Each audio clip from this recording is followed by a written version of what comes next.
So today we're going to talk about 5 things that you can do to prevent separation anxiety in your dog. And believe me, you want to prevent it. Once it is separation anxiety, it's a whole different protocol and it takes a lot of time and effort on your part and it's very hard on your dog. So if we can prevent it, let's do so. So number 1, don't make a fuss when you leave and when you come home.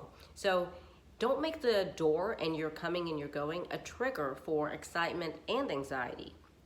If you're just nonchalant and you just walk out the door and you come back in the door and you make it seem like it's no big deal, then it's going to transfer to the dog and be less of a big deal to them. Number 2, don't let your dog shadow you in the home.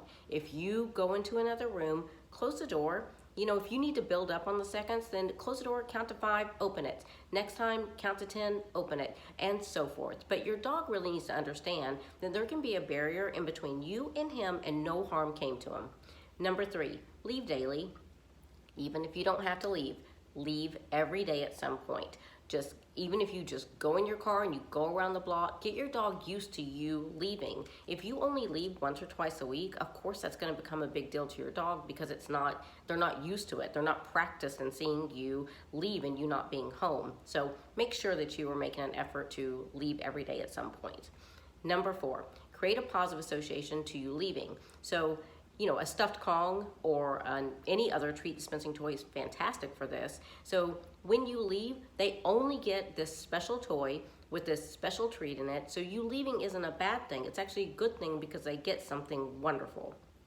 Number 5 is set your dog up for success with physical exercise. So make sure you've played with your dog or taken your dog on a nice walk. But before you leave, make sure they're tired, because if they're tired, they're going to be way less likely to feel anxious and way more likely to just lay down and relax and go to sleep. So let's go over those one more time. Number 1, don't make a fuss when you leave and when you come home.